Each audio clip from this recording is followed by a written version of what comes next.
नमस्कार दोस्तों, स्वागत है आप सभी का। दोस्तों, अगर मेरी कहानी पसंद आए तो कृपया कर मेरे चैनल को सब्सक्राइब ज़रूर करना, मुझे सपोर्ट करना।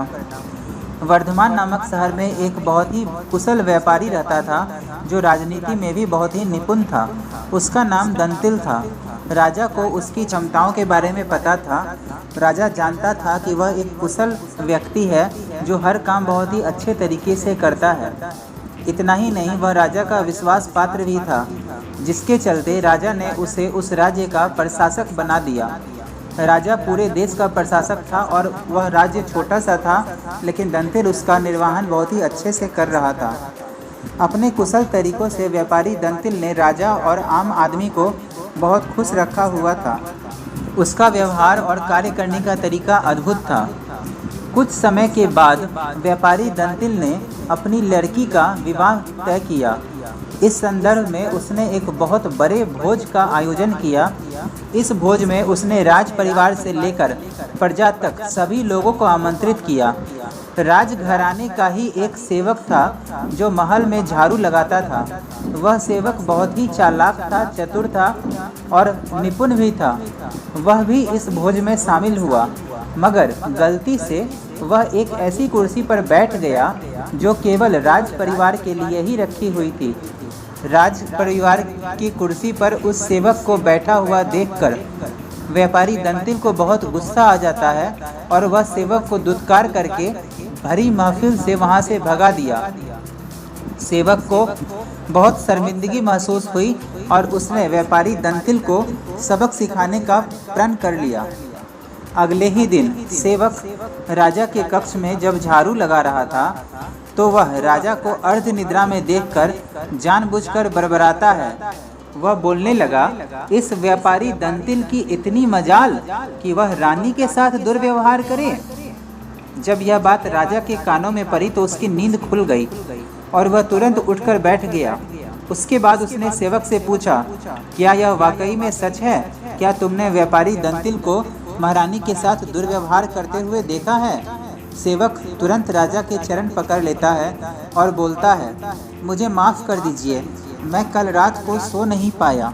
मेरी नींद पूरी नहीं होने के कारण मैं कुछ भी बड़बड़ा रहा था। यह सुनकर राजा सेवक को कुछ नहीं बोलता, लेकिन उसके मन में व्यापारी दंतिल को लेकर एक शक पैदा हो जाता है। उसी दिन से राजा व्यापारी दंतिल के महल में निरंकुश घूमने पर पाबंदी लगा देता है। राजा के मन में शक इतना बढ़ जाता है कि वह दंतिल के सभी अधिकारों को कम कर देता है। और इतना ही नहीं, वह दंतिल व्यापारी जब महल में आता है तो द्वारपाल उसे रोक देते हैं। यह देखकर व्यापारी दंतिल बहुत ही शर्मिंदा और लज्जित महसूस करता है। यहाँ तक कि वह आश्चर्यचकित हो जाता है कि राजा ने उसके साथ ऐसा व्यवहार क्यों किया। तभी वहीं पर खड़ा हुआ वह सेवक मजे लेते हुए बोलता है, अरे द्वारपालो, जानते नहीं ये कौन है? ये बहुत प्रभावशाली व्यक्ति हैं, जो तुम्हें महल के बाहर भी भिखवा सकते हैं, ठीक वैसे ही जैसा इन्होंने मेरे साथ अपनी बेटी के शादी के भोज में किया था। तनिक सावधान रहना। यह सुनते ही व्यापारी दंतिल को सारा माजरा समझ में आ जाता है। वह सेवक से माफ़ी मांगता है और सेवक को अपने घर खाने पर बुलाता है। व्यापारी दंतिल सेवक की खूब आवभगत करता है। उसे पता था कि यह सेवक बहुत ही चतुर चालाक है और राज परिवार से बहुत नज़दीकी है इस सेवक की। फिर वह दंतिल बड़ी विनम्रता से भोज वाले दिन उस सेवक के किए गए अपमान के लिए सेवक से क्षमा मांगता है और बोलता है कि उसने जो भी किया गलत किया। यह सब देखकर सेवक बहुत खुश होता है और व्यापारी से बोलता है, आप चिंता न करो, आपने अपनी गलती के लिए मुझसे माफ़ी मांग ली और आपको इसका एहसास हो गया, यह बहुत है। मैं राजा से आपका खोया हुआ सम्मान आपको वापस ज़रूर दिलवा दूंगा। अगले दिन वह सेवक राजा के कक्ष में जब झाड़ू लगा रहा था तो वह फिर से बड़बड़ाने लगता है, हे भगवान, हमारा राजा तो इतना मूर्ख है कि वह गुसल खाने में ही खीर खाता है। यह सुनकर राजा फिर क्रोधित हो जाता है और बोलता है, मूर्ख, तुम्हारी ये हिम्मत, तुमने मुझे सोया हुआ जानकर मेरे शयन कक्ष में आकर ऐसी बात बोली। तुम अगर मेरे कक्ष के सेवक न होते तो तुम्हें मैं नौकरी से निकाल देता और हाथी के पैरों के नीचे कुचलवा देता। सेवक फिर राजा के चरणों में गिर जाता है और बोलता है दोबारा वह कभी भी नहीं बरबराएगा। उसने बताया कि वह अधिक काम करने की वजह से रात में सो नहीं सका, इसीलिए कुछ से कुछ बरबराने लगा है। राजा भी सोचने लगा कि जब यह सेवक मेरे बारे में इतनी गलत बातें बोल सकता है तो इसने व्यापारी दंतिल के बारे में भी गलत ही बोला होगा। राजा सोचता है कि बेकार में उसने व्यापारी दंतिल को दंड दिया।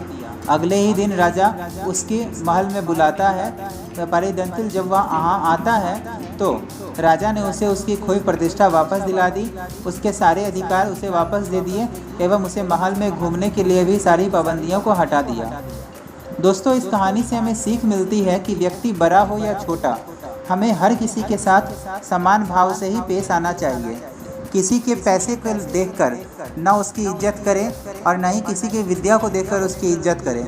हर किसी की समान रूप से इज्जत करें, समान रूप से आदर सत्कार करें, तभी आपको भी भगवान समान रूप से ही देखेंगे। दोस्तों, अगर मेरी कहानी आपको पसंद आए तो कृपया कर मेरे चैनल को सब्सक्राइब जरूर करना और मुझे सपोर्ट करना। धन्यवाद।